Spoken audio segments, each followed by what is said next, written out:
Beberapa minggu setelah berakhirnya Perang 12 Hari antara Iran dan Israel pada 24 Juni 2025, dunia kembali dikejutkan oleh langkah strategis Teheran. Iran dikabarkan telah mencapai kesepakatan dengan Tiongkok untuk membeli puluhan unit jet tempur Chengdu J-10C. Jet ini terkenal dengan julukan kontroversial, Rafale Killer, bukan karena latihan simulasi biasa, melainkan berdasarkan keberhasilannya dalam perang sesungguhnya.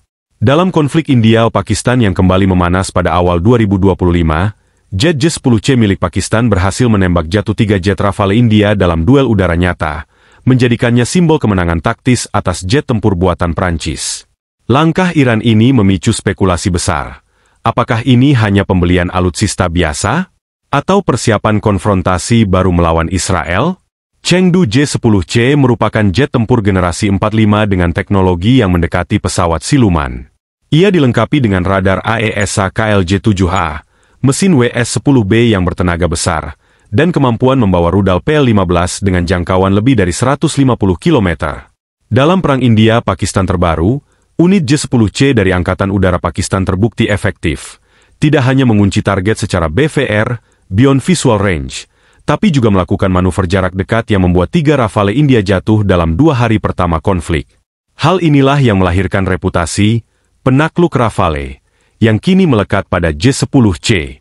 Iran, yang kehilangan banyak jet tempur tuanya dalam serangan Israel bulan Juni lalu, kini memanfaatkan momentum ini untuk memodernisasi kekuatan udaranya secara radikal. Selama Perang 12 Hari, Iran kehilangan lebih dari 30 pesawat udara, termasuk F-4 Phantom dan MiG-29, akibat gempuran presisi Israel yang menyasar pangkalan udara dan infrastruktur radar. Kemampuan bertahan udara Iran praktis lumpuh. Harapan mereka sempat tertuju ke Rusia melalui pembelian Su-35, namun negosiasi itu tersendat karena sanksi global dan kebutuhan Rusia yang meningkat di Ukraina. Dalam situasi genting, muncullah opsi cepat, J-10C dari Cina. Beijing, yang sejak lama mencari mitra baru di kawasan Teluk, melihat peluang emas untuk menancapkan pengaruh. Laporan menyebut Iran akan membeli 36 hingga 48 unit J-10C lengkap dengan rudal PL-15 dan sistem pelatihan intensif. Kecepatan pengiriman menjadi kunci, dan Cina siap menyanggupi. Reaksi dari kawasan langsung muncul.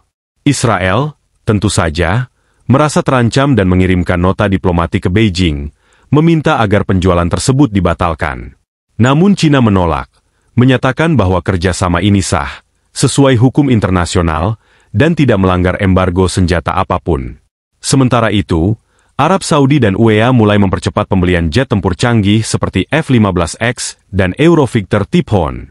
Rusia, meskipun belum memberikan respons terbuka, diakini sedang menyusun strategi untuk menjual pelengkap seperti radar dan rudal udara jauh ke Iran. Dalam waktu singkat, kawasan Timur Tengah kembali menjadi medan perlombaan senjata baru, bukan hanya antara kekuatan tradisional seperti AS dan Iran, tapi kini melibatkan blok besar Cina dan Rusia. Israel memang masih mengandalkan kekuatan udaranya yang luar biasa, termasuk F-35I Adir dan F-15I RAM, namun Iran dengan J-10C dan rudal PL-15 membawa tantangan baru.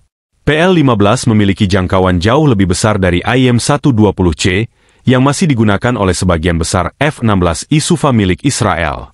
Jika J-10C Iran ditempatkan di lokasi strategis seperti Bandar Abbas atau Isfahan, maka hampir seluruh wilayah udara Israel bisa masuk dalam jangkauan.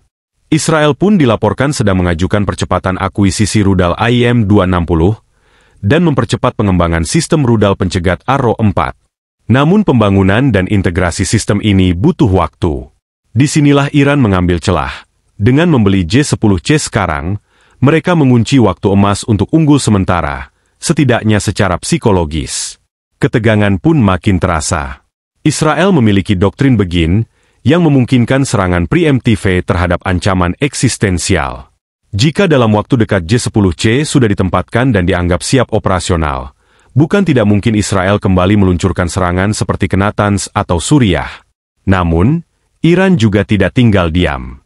Komandan IRGC menyatakan bahwa serangan selanjutnya tidak akan dibiarkan begitu saja, dan mereka kini sedang menyusun ulang taktik udara Hanut, pertahanan udara, agar terintegrasi penuh dengan jet baru. Dunia menyaksikan situasi ini dengan napas tertahan. Perang besar memang tidak harus terjadi besok, Tapi semua kondisi menuju ke arah itu. Peningkatan senjata, manuver, dan narasi saling mengancam di kedua sisi. Kesepakatan pembelian J-10C antara Iran dan China adalah simbol dari pergeseran kekuatan global. Barat tak lagi menjadi satu-satunya penyedia teknologi militer canggih. Dengan reputasi tempur J-10C yang terbukti dalam konflik India-Pakistan dan dorongan strategis Iran pasca kalah udara dari Israel, maka langit Timur Tengah kini menghadapi pemain baru dengan determinasi tinggi. Israel dipaksa menata ulang strategi, sementara kawasan lain seperti Arab Saudi mulai memperkuat cadangan tempurnya. Pertanyaannya kini bukan jika perang terjadi, tapi kapan dan bagaimana bentuknya. Tulis pendapatmu di kolom komentar, dan jangan lupa subscribe untuk update terbaru seputar konflik global dan teknologi pertahanan.